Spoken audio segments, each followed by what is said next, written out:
Hello everyone. On the previous video, we worked with variational autoencoders, and in this one, we will try to code an autoencoder. As I mentioned earlier, autoencoders are used to reconstruct the original images, right? And for this one, what we're going to do is reuse the previous code. So we will use the variational autoencoder code and make the changes. And this way you will also know what's the difference between the codes of an autoencoder and variational autoencoder. As I mentioned, in the variational autoencoder, in the latent space, we'll try to learn the mean and the variance so that by changing the variances and the mean information, we can create new data, right? New data set. But autoencoders, we are not generating new samples or new data. In this case, what we are doing is learning the to reconstruct the original image. Okay, so to do that, we will leave everything as is on the original code, except from here, line number 51 till line number 60. Okay, we will turn this one off as a comment. Okay, and for the encoder part, we need to make a change here. Is the last in this last layer here we are creating 32. We can also change it with the latent dimension. Okay, change it with the latent dimension. Okay, so the output will be a size in the latent dimensional space, and we will just replace this portion here with the latent dimension. Okay, easy peasy. After this, we don't need to worry about the rest of the code. The decoder will be almost the same thing. It's in the autoencoders, we only have one error or loss function, which is the reconstruction error. While in the variational autoencoder, we were using reconstruction error and then the KL divergence loss. Okay, so what we're gonna do is we're gonna turn off or comment out from line number 75 till line number 99.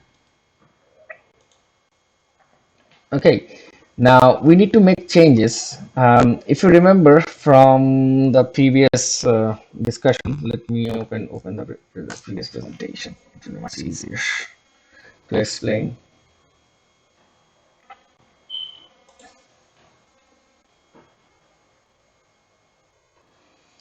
If you remember from here, autoencoders compress the data into a bottleneck, and that bottleneck is passed through a decoder.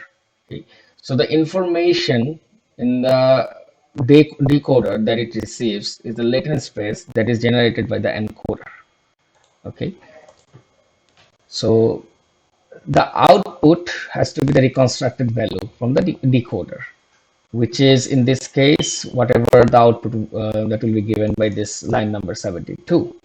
So let's rename this to AE because autoencoders, right? On this one, on the Y, we need to have the output of the decoder, right? So we can write decoder, but the decoder, it has to be the input has to be the latent dimension, which is generated from the encoder. So we're going to pass through it this, and we have the input E underscore input. Okay, and for the loss function, this time we don't have to define a custom loss function because this one is already given as a default on Keras. So I'm just writing here the loss function as binary cross entropy. Okay, and the history part here. Okay, we want to generate X train from X train itself. Previously, we were generating different versions of X train from the latent dimension, and that was passing through this custom loss function. So this time it is much easier. We can use the default functions here. Okay, and we are keeping the batch size as 64. Let's keep the epoch as 200. For autoencoders, the higher the number of, the training time, the better it is.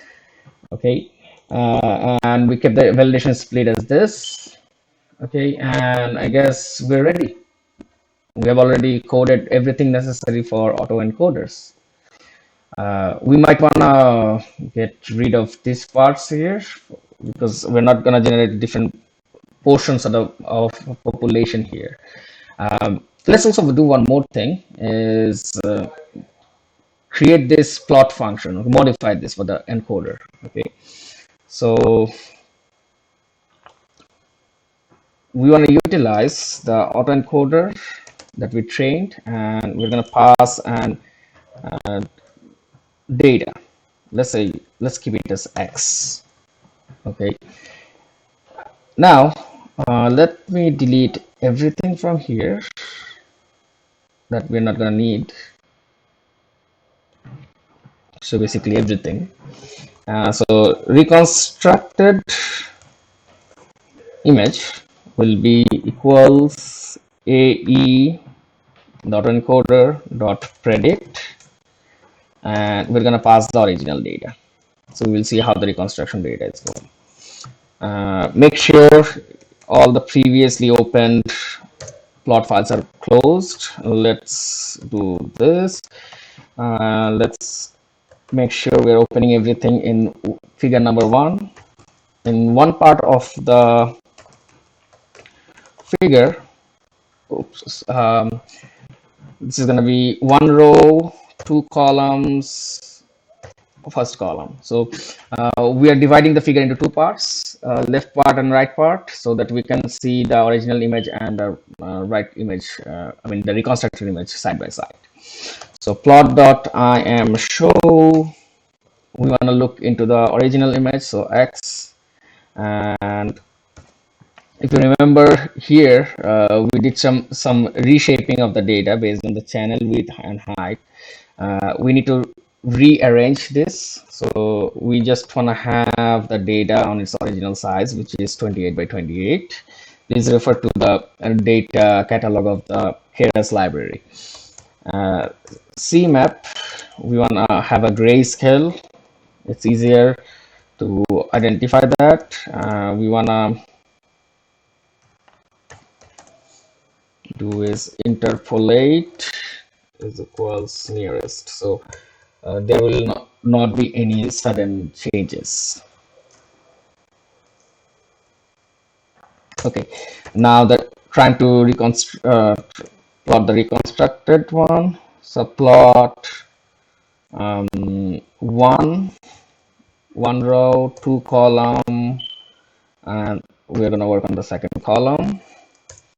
Plot.imShow is going to be reconstructed image dot reshape, again 28 by 28, or the data that you're passing here and as an x, it has a shape of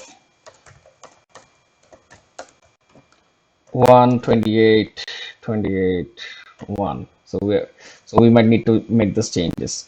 By the way, this one is basically can be said as n. So if there are multiple number of samples, this number will change. But for our case, we'll pass one at a time.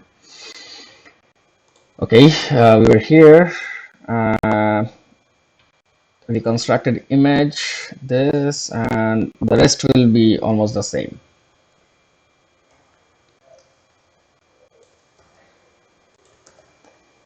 Okay,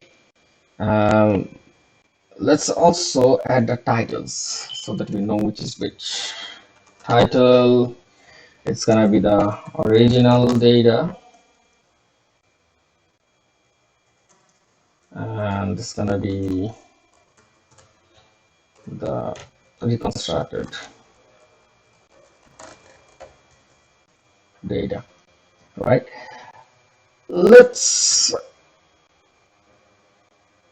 Okay, so this will just print the whole thing. We can do one more thing is check what is the reconstruction error. So Basically, we are passing the original data to an autoencoder, and we're hoping that it will reconstruct the image as best as possible, right? So if we take the MSE error for the original minus the reconstructed, that will give us the value for our loss function or the cost here. So let's say the loss in reconstruction, it should be np.sum, np.power. Now we do is x dot reshape 2828 minus reconstructed image dot reshape 2828 comma, we want to do a square, so that is mean square error, and I think we have everything we need. Okay, and while we're calculating it, we can just return this function, this as an output. And just for the sake, we can also print this.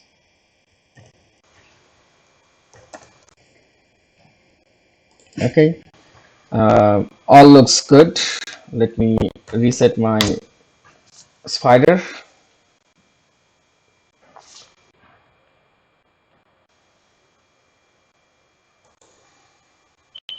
Okay, and let's start running and see if we did any mistake while coding this. So loaded all the libraries, then download and load the MNIST dataset. User defined functions, parameters, basically define the encoder,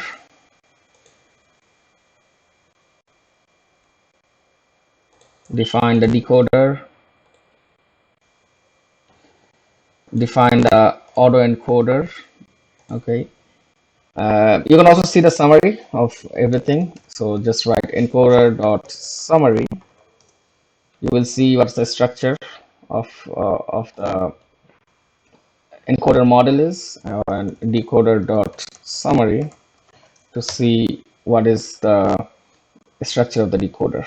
Okay, and for the whole setup autoencoder, you can just go for the ae.summary. It will show you, okay, this is the encoder and what's we're gonna get in the decoder. As you can see in the input, it was getting none 2828.1. This none is basically how many number of samples we have, which is this input x image, and it will generate the same size. Okay, and here a total number of parameters that we need to train is this number. Okay, so it's time to train the model. I will run this to be trained for at least 200 iterations. And while it is being trained, I will pause the video and come back when it is when we're ready to do the next few steps. The next few steps that we're gonna do, the first thing is see how the autoencoder can be used in different ways. One of the ways, like I mentioned, is reconstructing image and finding if there is any anomaly on the original data. Another one can be denoising. Denoising, so let's say you have one image which has many noises, and you just want to see if you can remove those noises and how much or what amount you can remove. Those are some of the things that you might want to try. There is also image compression. So after training the autoencoders, if you just only use the encoder portion, get the values compressed to the latent space, that's what you want to save as a feature. Those features can be used for a different prediction model for classification. Let's say right now it's only reconstructing the image. Let's say you trained an SVM, a support vector machine, using the latent space features. So that can also be done. So while you're generating the or reconstructing the image, you also can get the value of what class it is. Let's say, is it a 0, is it a 1 or a 2? A lot of the things we can do. Also, based on the latent space, using the decoder, we can generate or reconstruct our original data. Okay, so let me pause the video while this model is being trained, and we will get back once it's completed. Okay, and we're back. The model has completed its training for 200 iterations. I do need to mention that the more training you do, the better it will perform, right? So let's see how it looks like. The validation loss is 0.26 and the training loss is 0.2630. That's pretty close by.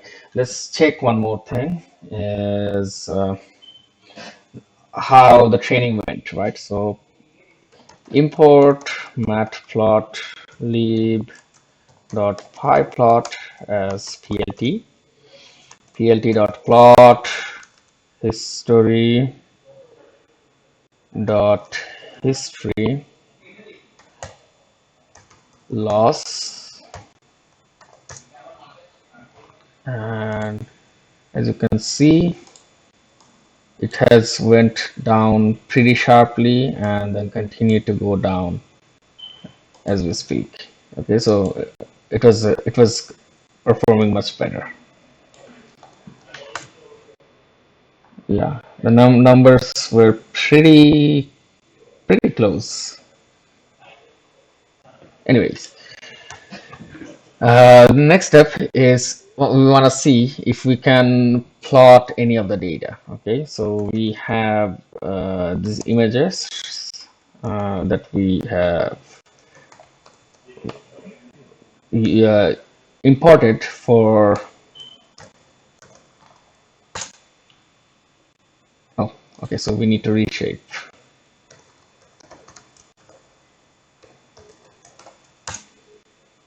Okay, let's say this 7, and we want to see if we can reconstruct this 7 using our autoencoders. Okay, and we have written everything in this function here, this plot function, to see how the model performs. So what we can do is, let's take this, okay, and run it through the plot function, plot underscore function,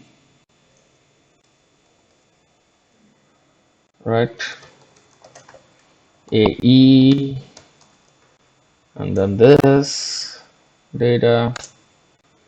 Plot function is not, oh, okay, I didn't ran this one. So let's run this first. Once you have defined the function, if I run this here, I'm expecting encoder model to have 4 dimension but got an array shape 2020. Okay, yeah, that's because we already did the reshaping on the function here. So what we need to do is take the reshape off of this. Okay, so we're just passing one of the datas. Has no property interpolate. Why would it not? Okay, so I guess let's remove this part here and this part from here for the moment. The interpolation function is the one causing problem. So a new problem emerging. Let's see what happened here. So we had that, let's say R is a reconstructed image, AE dot predict,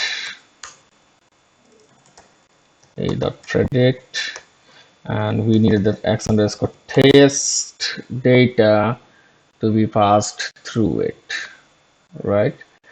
Now for the text data, what we wanted is the first data to be passed, which was I guess 7. Okay, done. plt.im show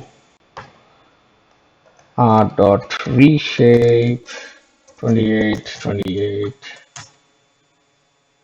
Okay, so this is how the reconstructed data looks like.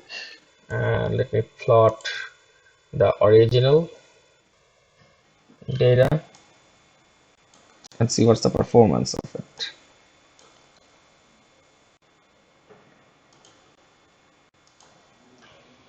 Yeah, let's do it in a different figure. Okay, so this was the original data that was passed through, and this is what it reconstructed. So this is somewhere around 387. So it still didn't. It did a sloppy job, basically. Not a good performance. Okay, let's check it for one more sample.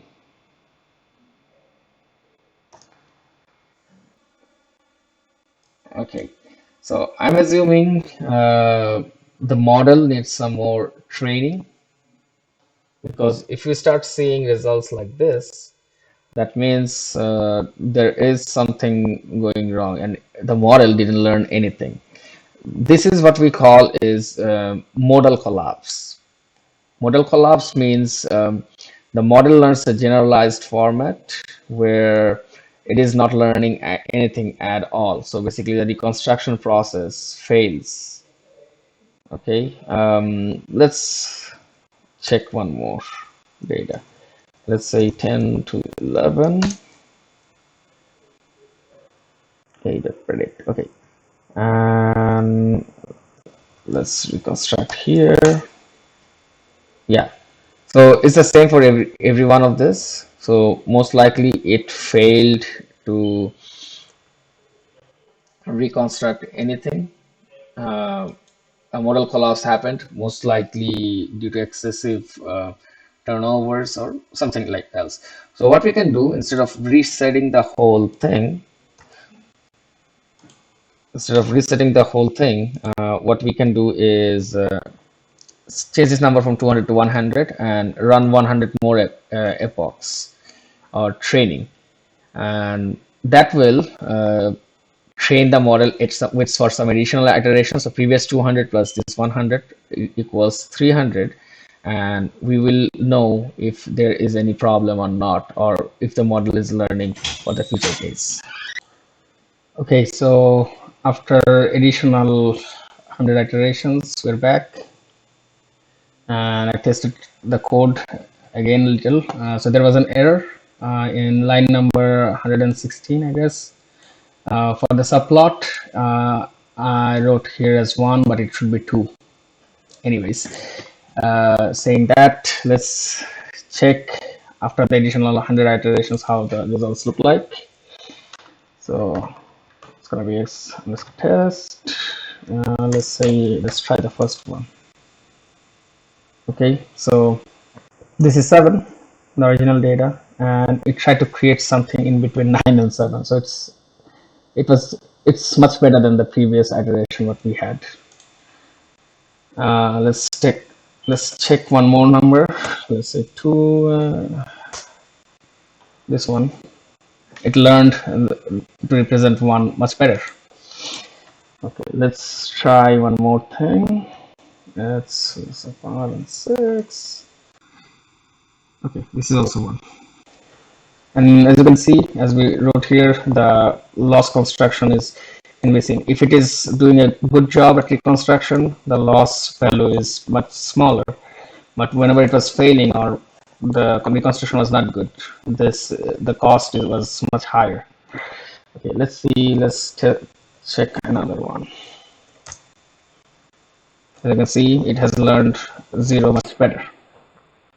Okay, so now let's do some additional test. Okay, anomaly detection.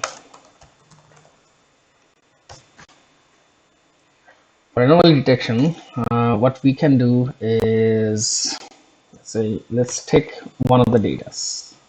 Say k equals x underscore test, and let's say 10, number 10 image. Okay, So number 10 image,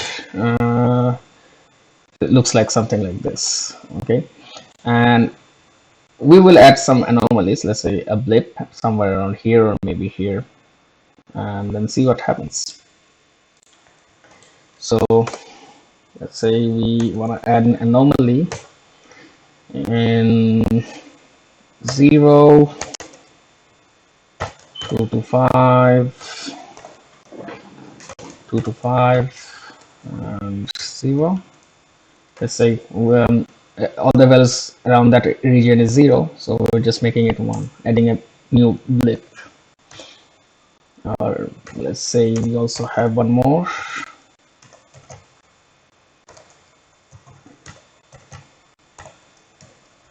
To 1. Okay, so let's see how this looks like.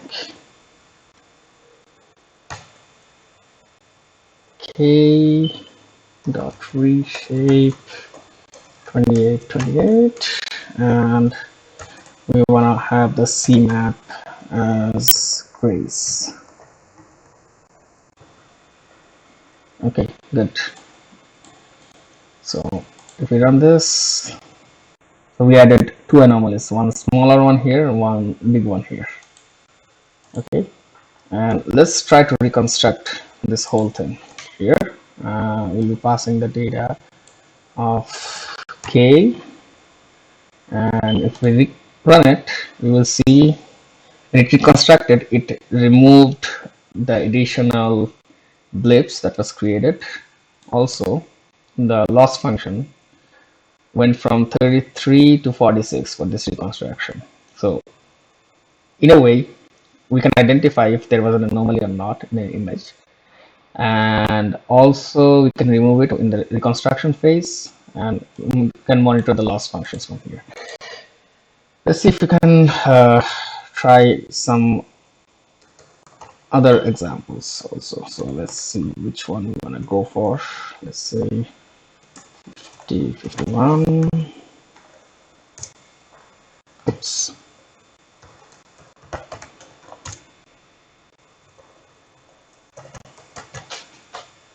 Yeah, this looks cool. So this is 6. Okay, so we can try this. This is a new one, and let's replace it with this one, and let's run it. As you can see, it reconstructed 6, almost close, and it removed the blip also. So anomaly detection using autoencoders is a possibility.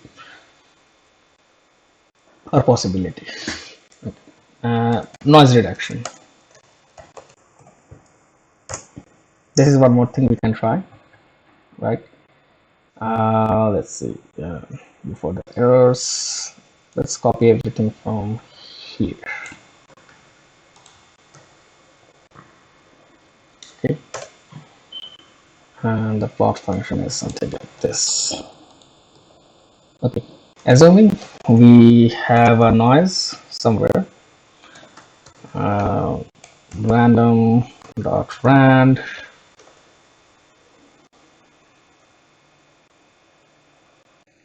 one 28 by 28 by 1. Okay, this is the shape of the original image K. So divided by 50. So we're going to add a smaller noise to the system. So if we run this, oh, my bad, I forgot to remove the other portions of it from this. So maybe let's try a different number. So if you run it, as you can see, for less number of noise, it is pretty much reconstructing the image. And then let's say if we are changing the noise to 25, it's still good doing the reconstruction. Let's add some more noise. As you can see, the noises are much more visible around this. If I just zoom in, you can see the noises are being added here. It is still able to reconstruct. So let's increase the noise even more. This is much more visible now. This is still able to reconstruct, and as you can see, the noises are not there. And let's see, let's go a little higher on the noise. See, even though the noise is much more visible in the original data, in the reconstruction it is removed. Let's try a new image.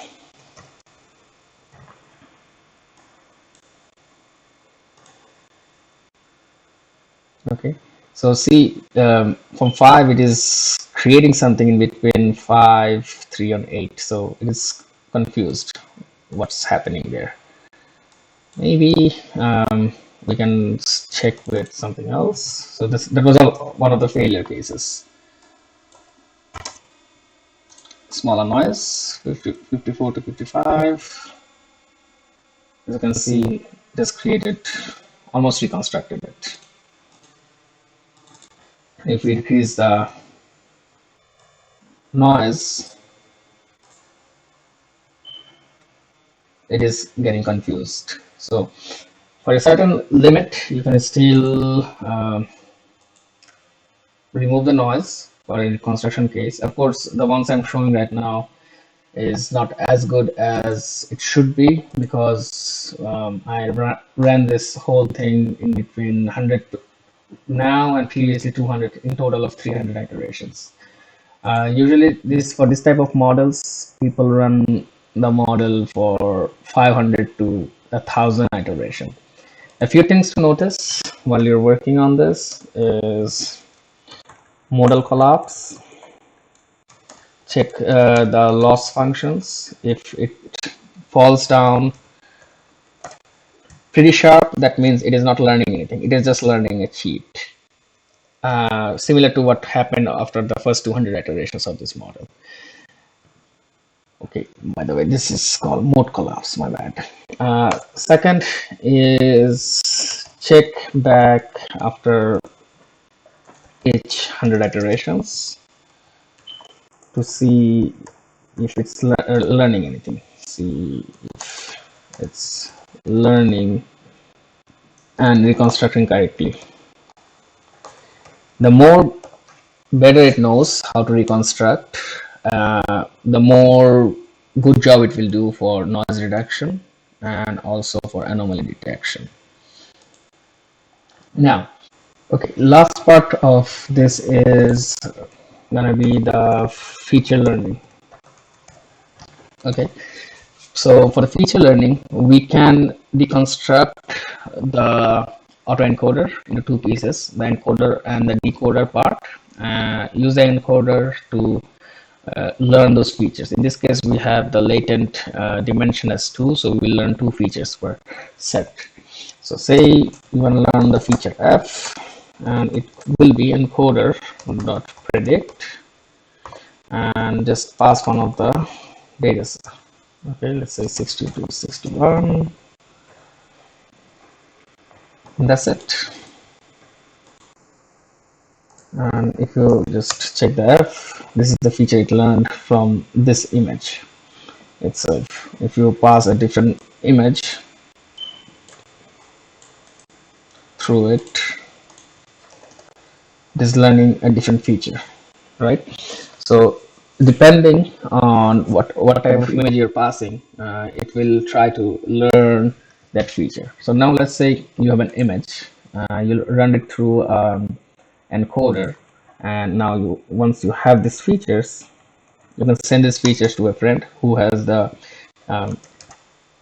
decoder part.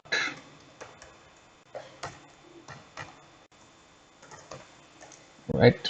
Oops, my bad.